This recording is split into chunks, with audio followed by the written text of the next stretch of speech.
ሰበር ዜና የትግራይ የጸጥታ ኃይሎች አባላት የጊዜ አስተዳደር ቢሮውን መክበባቸውን ለቢቢሲ ትግረኛ ገልጸዋል።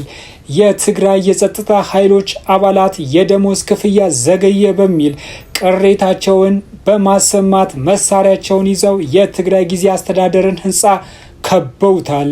የአርሚ 31 ጦር 71 አባላት ትናንት ረቡዕ ምሽት ከአራጎሬ እንደርታ አካባቢ ወደ መቀሌ መጥተው አመጹን እንዳስነሱ ታውቋል።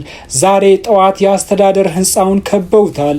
ከዚህም በተጨማሪ የአርሚ 31 ኮር 312 ክፍለ ጦር ረመጽ የሚባለው ዛሬ ህዳር 25 2018 ዓ.ም 5 ሰዓት ከ5 ላይ የመሳሪያ ማስቀመጫውን መጋዘን በመስበር ትጥቃቸውን በመታጠቅ ከነበሩበት ወደ መቀሌ በመገስገስ ላይ መሆናቸውን ጠቁመዋል። የፌዴራል መንግስቱ በጀት በወቅቱ ባለመልቀቁ በትግራይ ክልል ደሞዝ በወቅቱ መክፈል እንዳልተቻለ የትግራይ ጊዜ አስተዳደር እንዲሁም ህወሓት በተናጠል ለፌዴራል መንግስቱ ቅሬታቸውን ማቅረባቸው ይታወሳል።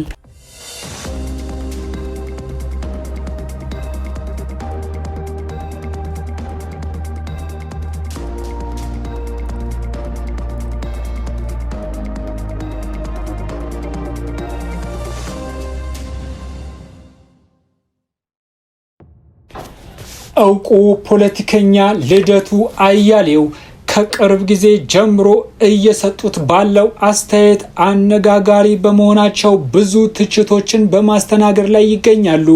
ከሰሞኑ በሪዮት ሚዲያ ላይ ቀርበው ከሪዮት አለሙ ጋር ያደረጉት ኢንተርቪው አንዱ ነው። በዚህም ኢንተርቪው ላይ ጠቅላይ ሚኒስትር አብይ አህመድን ክፉኛ ተችተዋል። እንደውም የለየላችሁ ብለው ከጠቅላይ ሚኒስትር አብይ አህመድ ወያኔ ህወሓት ይሻላል በማለት ከጋዜጠኛና ከሰብአዊ መብት ተሟጋች ሪዮት አለሙ ጋር ዱላ ቀረሽ ክርክር አድርገዋል። ሙሉ ክርክሩን እንድትከታተሉት በመጋበዝ እኔ ከወዲሁ ቸር ሰንብቱ በማለት እሰናበታለሁ።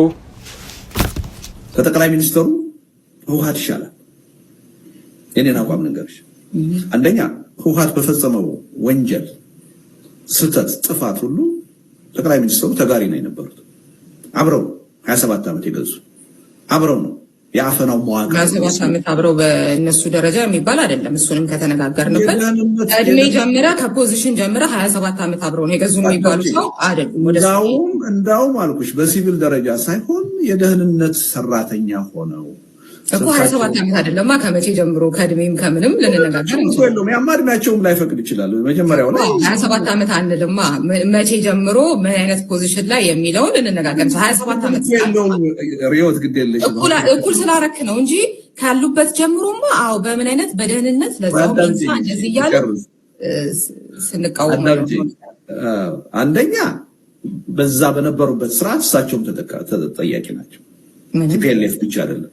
ስለዚህ ከቲፒኤልኤፍ ጋር ምንም ልታበላልጩ በዛኛው በራሱ ማለት ነው። ቀጥሎ ቲፒኤልኤፍ ከስልጣን ከወረደ በኋላ ልታበላልጩ ካልክ የማበላልጠው ነው እሱ ጋር መቆም ያንቺን አስተራራለሁ።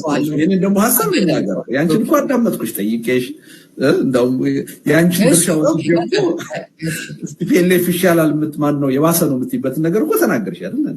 አድማጭው የራሱ ፍርድ ይሰጣል። እኔ ደግሞ ከቲፒኤልኤፍ ዶክተር አብይ የባሱ ናቸው ባይ። ለምን? አንደኛ ቲፒኤልኤፍ የፈጸመውን ወንጀል የተጋሩ ሰው ናቸው፣ ተጠያቂ ናቸው። በዛን ጊዜ ያልነበሩ ወይም ቲፒኤልኤፍ ሲታገሉ የነበሩ ሰው አይደለም።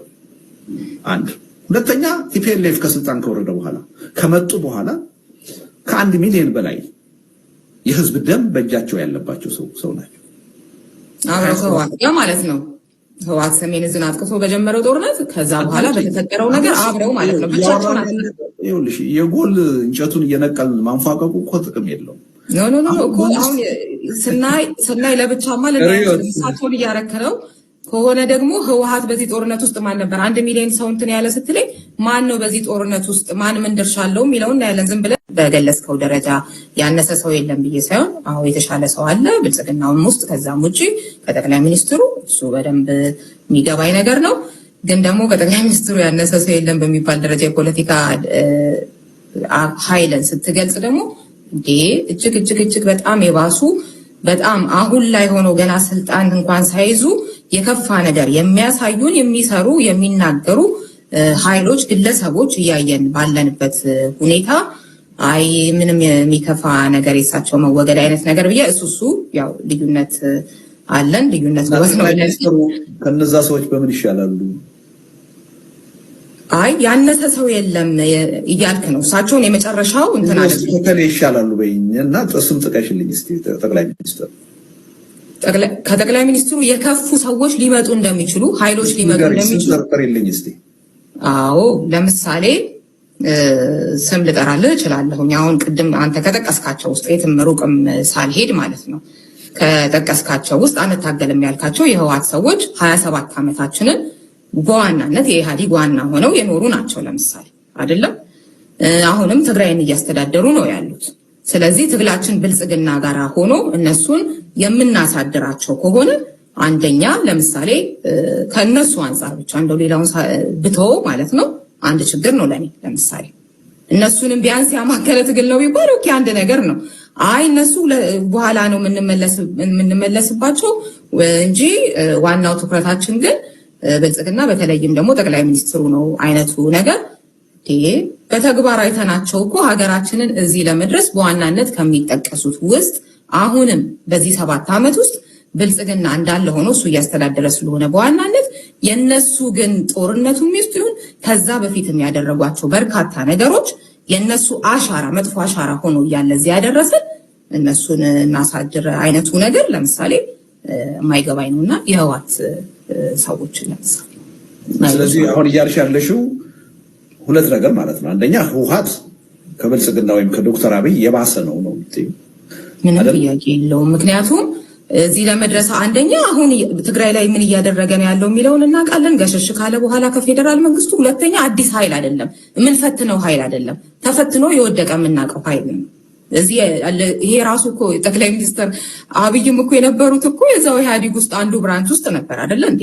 አሁን ብልጽግና የሚባለው አካል ለሚያደርገው ነገር በሙሉ እኮ በተወሰነ ደረጃ ያሉበት ነው። አቋምሽን ሰምቼዋለሁ። የኔን ደግሞ ልንገርሽ በግልጽ ማለት ነው ከጠቅላይ ሚኒስትሩ ህወሓት